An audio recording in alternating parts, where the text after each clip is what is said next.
Emily and Thomas. Emily had been in the works for some time. She had been restored, painted NWR green with red lining, and had the number 12 painted on her tender. Soon her new driver and fireman arrived. They were starting their first day on Sodor too. "Come on, Emily," said the driver. "So Tom Hat wants us to work at Knapford Station today." So they set off.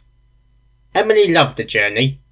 It had been a while since she had a roaring fire inside her firebox, and she was enjoying the chance to stretch her wheels. She soon arrived in the yard next to Knapford Station, where she found a small blue tank engine shunting a train of trucks together. "Good morning, I'm Thomas. You must be the new engine we've heard about, the one Boko saved." "That's me, call me Emily." Then they heard a guard's whistle. "Oh, sorry, can't stop. I've got to take these trucks to Toywick and be back in time for my next passenger service." And Thomas rushed away. Then the Fat Controller arrived. "I want you to start with shunting in this yard. Then you can take the 1 o'clock passenger stopping service to Kildane." "Yes, sir," said Emily, and she went to work. The Fat Controller wanted to watch Emily work, but the station master came up to him. "Excuse me, sir. Phone call for you. It's the VAT inspector." "What does he want this time?" he grumbled, and went straight to his office. For the rest of the morning, Emily shunted trucks and arranged goods trains for the other mainline engines. After Emily finished shunting, her driver looked at his watch. "1:45, he said. "We'd better find you some coaches for your train." In the yard, they found 2 light brown coaches. Now we know that they were Thomas's coaches, Annie and Clarabelle, but Emily and her crew didn't know that yet. "I guess these 2 will have to do," said Emily's driver. Annie and Clarabelle felt insulted. "How dare he say will do?" they whispered to each other. Emily coupled up to the coaches and went to the platform. This was where all the trouble started.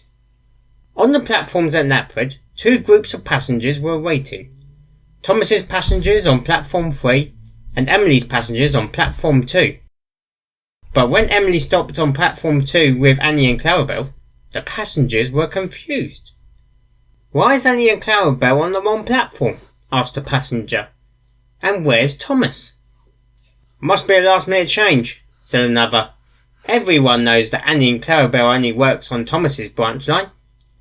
So Thomas's passengers climbed aboard the coaches.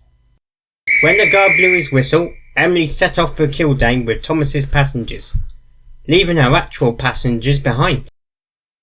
The Fat Controller had just finished his phone call when he heard the noise of angry passengers outside his office. He went straight onto platform 2 to find out what was going on.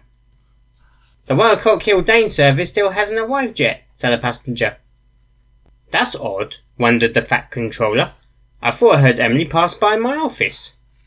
Just then a very angry Thomas arrived.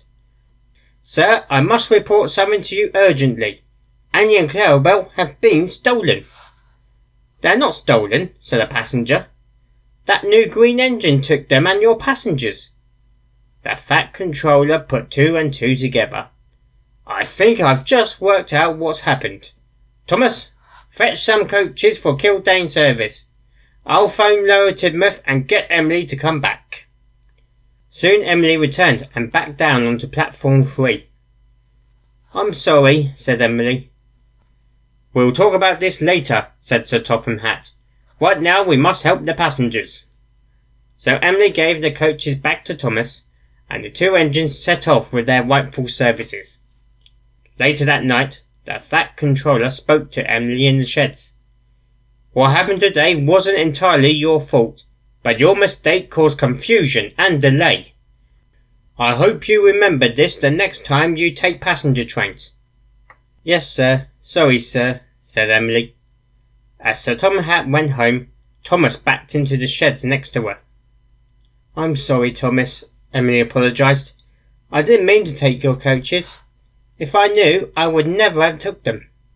Thomas was still angry, but he quickly changed his mind after seeing how sorry Emily was. "You're forgiven, Emily," he said, "and I'm sorry I was cross. We've all made mistakes when taking passenger trains. I remember the first time I took a train, and left before they could couple me up to the coaches. Emily tried not to laugh. Thanks, Thomas. I feel better after that. No problem, replied Thomas. And you're more than welcome to help out on my branch line. I'm sure Percy and Toby would love to meet you. And with that, the two new friends talked until they fell asleep.